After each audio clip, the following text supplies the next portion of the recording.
यह उत्तराखंड का शिवपुरी है और यहाँ पर जबरदस्त काम चल रहा है। यह काम है ऋषिकेश कर्णप्रयाग रेलवे प्रोजेक्ट का और टनल नंबर 1 के पोर्टल नंबर 2 पर मैं मौजूद हूँ। और यहाँ पर हम आपको क्यों लाए हैं? इसलिए लाए हैं क्योंकि यहाँ पर अब लाइनिंग का काम जगह जगह चल रहा है। तो ये जगह अपने आप में खास हो जाती है। इस पर और ज़्यादा बातचीत करने के लिए इस साइट के इंचार्ज हमारे साथ हैं, अतुल नेगी जी। आइए सीधा उन्हीं से बात करते हैं। इस जगह पर जहां हम खड़े हैं, यहाँ अभी क्या क्या काम होना है? एक्चुअली यहाँ पर क्या है, हम लोग लाइनिंग की तैयारी कर रहे हैं। जो फाइनल लाइनिंग होनी है हमारी, कंक्रीट होनी है, जो फाइनल टच देना है हमारे को, तो उसकी सारी तैयारियाँ चल रही हैं। जैसे आपको मैंने वो दिखाया, उधर से हमारी गैंट्रियाँ तैयार हो रही हैं, जम्बोज तैयार हो रहे हैं। ये हमारा नीचे इन्वर्ट डल गया है, कंक्रीट डल गया है, साइड में किकर डला हुआ है, किकर के साथ ये स्टील है। इसी स्टील में फिर और स्टील बांध के पूरे राउंड द टनल जाएगा और उसके बाद उसमें कॉन्क्रीट होगा। अच्छा, मेम्ब्रेन की जरूरत क्यों पड़ती है?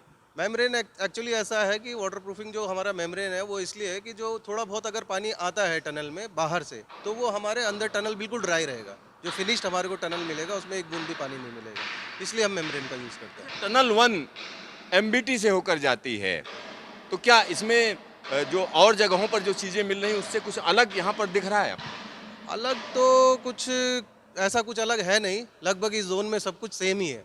एक ही जैसा स्ट्राटा है, एक ही जैसा सॉइल है, सब कुछ एक जैसा ही मिल रहा है। थोड़ा थोड़ा कहीं पर चेंजेस होते हैं, बट वो फिर अगेन वो 2-2 मीटर पे चेंज हो जाता है, 5-7 मीटर पे चेंज हो जाता है, तो चेंजेस हैं यहाँ पर। टनल की स्टेबिलिटी को लेकर बहुत से लोग सवाल उठाते हैं कि हिमालय कच्चे पहाड़ हैं, उसमें जो है तरह तरह की आप टनल बनाओगे, पहाड़ कमज़ोर पड़ जाएंगे। उसको लेकर क्या कहते हैं? एक्चुअली हम लोग की इंजीनियरिंग भाषा में तो इस चीज़ को एक्सेप्ट नहीं करते हैं हम लोग, क्योंकि जो NATM है उसे ये प्रूवन मेथड है। बाहर दूसरी कंट्रीज़ में बहुत ज़्यादा यूज़ हो चुका है और ये यूज़ ही ऐसी जगह होता है जहाँ पर हमारा स्ट्राटा कमज़ोर है और मतलब थोड़ा सा कमज़ोर है, वहीं हम लोग ये यूज़ करते हैं। NATM वहीं यूज़ किया जाता है। यहाँ पर जो आप लोग काम करते हैं उसकी क्वालिटी कैसे मेंटेन रखते हैं?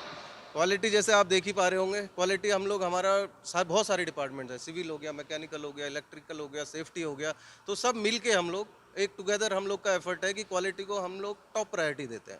इस तरह से हम लोग क्वालिटी को फॉलो कर पाते हैं। अच्छा, जो आप लोग काम करते हो क्या रेलवे इसको चेक करती भी है? बीच बीच में आती रहती है कि आपने क्या किया? बिल्कुल आती है, रेलवे आती है, PMC हमारा एक डिपार्टमेंट और है जो रेलवे और हमारे बीच में है, वो भी क्वालिटीज़ चेक करता है और रेलवे भी लगभग आते ही रहते हैं। वो लोग हर टाइम इंटरवल पे उसको चेक करते हुए जाते हैं। तो यहाँ पर क्वालिटी को लेकर भी एक तरीके से अश्योरेंस है। अच्छा, एक और चीज़ हम जानना चाह रहे थे, जब इस तरीके की टनल होती है और तेज रफ्तार ट्रेन उससे जाती है तो कहीं ना कहीं बूम इफेक्ट आता है, तो उसके लिए भी क्या कुछ इंजीनियरिंग यहाँ पर की गई है? एक्चुअली डिज़ाइन ही उस तरीके से किया गया। आप ये सरिया देख रहे हैं, कितना स्टील है इसमें। स्टील और कंक्रीट ये मिलके, आप मेट्रोज़ है, हाई स्पीड रेलवेज़ है, वहाँ स्टील और कंक्रीट ही यूज़ होता है। वो डिज़ाइन इस तरह से किया गया है कि वो उसको कोप कर सके और सालों साल ये प्रोजेक्ट चल सके। अच्छा, यहाँ पर जो लाइनिंग है इसमें कितना वक्त लगेगा? लाइनिंग में अब डिपेंड करता है, हर साइट से अलग अलग टाइम पे अपना एक शेड्यूल बनाया हुआ है हमने, उस हिसाब से लाइनिंग हमारी चलनी है। अब जैसे हमारा है, हम लोग का यहाँ से चालू हो चुका है और लगभग ये 3-4 दिन में हम लोग ऊपर का भी, सॉरी 3-4 दिन, हाँ हाँ, बताइए।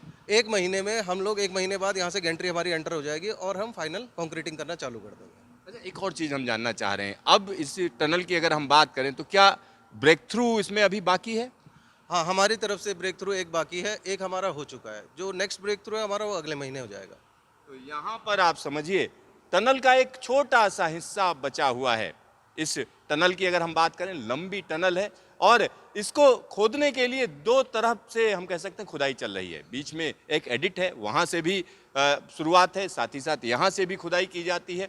तो इस वाले हिस्से की बात करें तो तकरीबन 70-72 मीटर का हिस्सा बचा हुआ है और स्केप टनल की अगर हम बात करते हैं तो वो थ्रू है।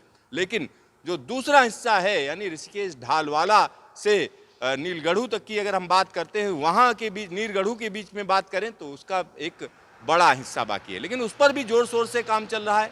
तो जल्द ही ये काम पूरा कर लिया जाएगा। Siddharth, news station,